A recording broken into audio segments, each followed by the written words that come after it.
I've got a comment to make about the way the world's going. At the moment, we're heading in different directions. Black versus white, gays versus straights, rich versus poor. And we can't change it. In fact, it's getting worse. I mean, when I grew up, I didn't know what racism was. I was introduced to racism by our Aboriginal friend who used to come to our place, a young man called Michael Dorr, who was an adopted black Aboriginal boy raised by a white family in Bondi. And at the age of 13 or 14, he said that he was going to go and live with his family.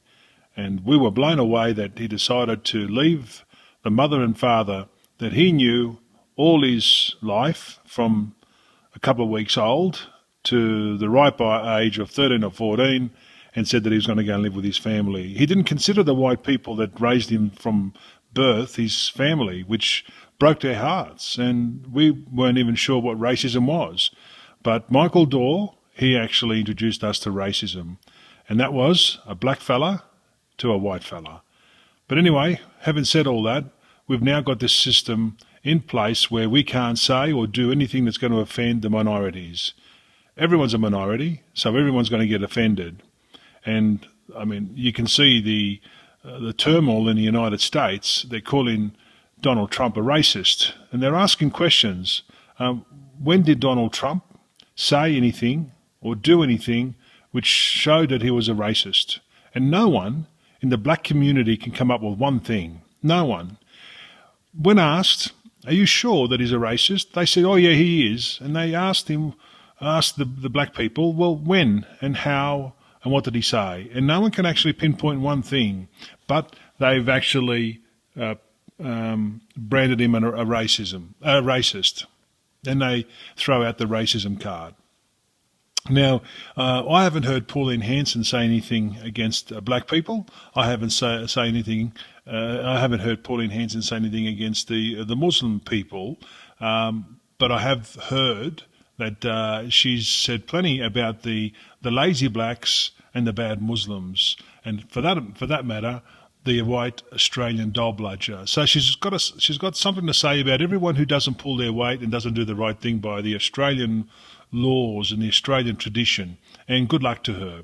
Now, apparently, you can't say anything now because of fear of upsetting the minorities, and people are not even going to comedy shows. There are plenty of comedians that have given up work because to be a comedian is to actually ridicule people, to be made fun of, or to make fun of other people, and the comedy business is slowly dying off in live venues. We had a particular comedy one night. Sorry, we had a comedian one night. We held a comedy show one night, and I was present. And a particular comedian got up on stage and he said a joke about a group of people, and it offended one of the patrons in the bar. And this patron got up and threw a schooner glass and hit the comedian in the head. Hit the side of his head and hit the backstage. Naturally, he was pounced on by security, and while he was being thrown out, he said, "Don't say anything about my brothers. Leave my brothers alone." Now, the comedian finished the show. The night had been destroyed by some imbecile who couldn't take a joke. It was a joke. And so this is how far it's got. Now, I personally think that we need to destroy political correctness, get rid of it, have absolutely nothing to do with it, and I think we should go back to the old school. You know what I mean? When someone looks awful, tell them, you look like shit. Can't you do something with your face? Go and put some makeup on. Those jeans look too tight on your ass. Either go and lose weight or get a bigger pair of jeans. You know what I'm saying? You've got these girls that walk down the street and they're wearing their exercise gear. And you know, for God's sake, if I could take a photo of you and take it and give it to you in the mail, you'd look at it and you'd say, my God, I look terrible. Oh, no, but we don't want to do that, do we? We don't want to upset people. So, you know, It's like the school remarks I made recently. Your child could do better. Well, what does that mean? Well, in other words, your child got 38 out of 100, so it's obviously a moron. No, can't say that anymore because that'll upset your little child. So therefore we just have to, beat around the bush and say your child could do better. Is that right? Is that what you want? You just want a report card which says your child attended school and did okay but could do better. So what does that say? It says really that your child's a failure because we let our children down by not being honest with them. So as for this political correctness, I think we need to get rid of it. That's probably one of the first things we need to do. Pass laws that it's okay to offend and no one can sue you and no one can do anything to you if they offend you. And in fact, if you offend someone, you're probably going to get an extra point.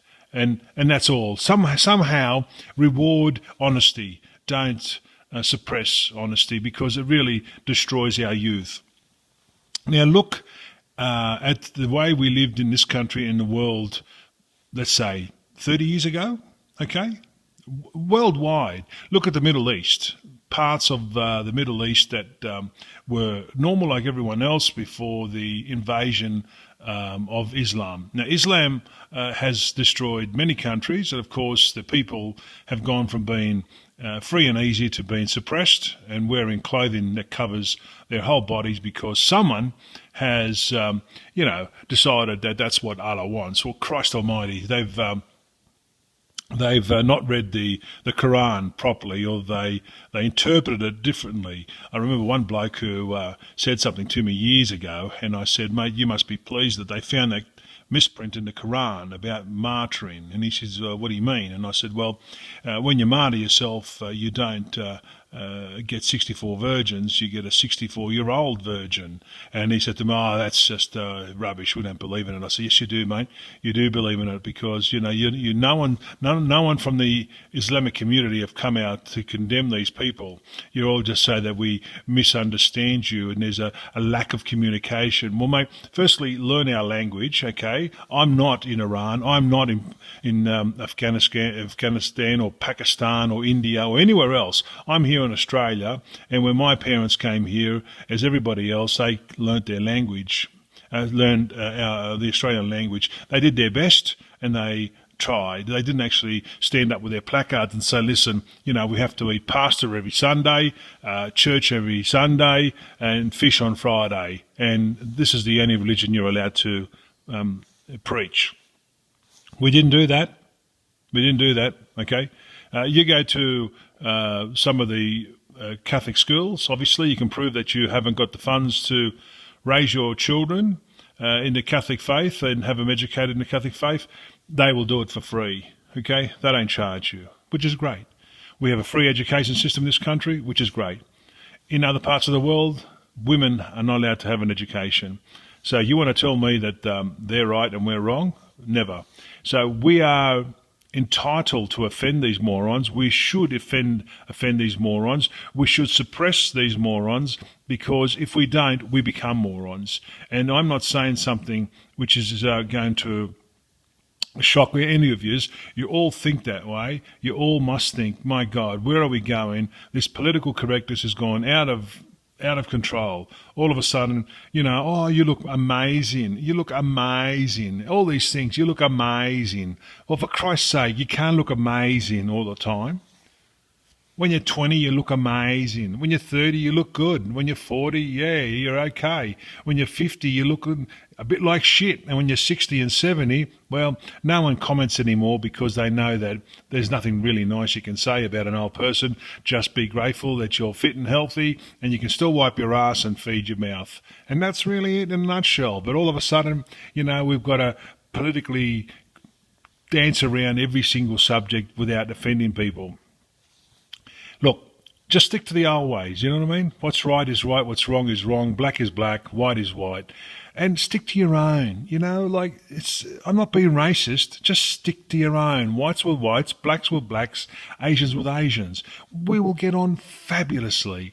We could be friends next door to each other, have barbecues together, play football together, play pool, do all that stuff together, but Just marry your own, stick with your own. That way you can enjoy life as you know it.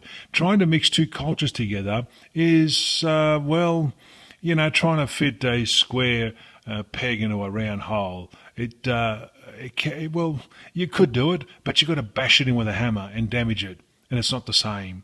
That's all. It's just a simple thing. So please start offending, because offending is good for you.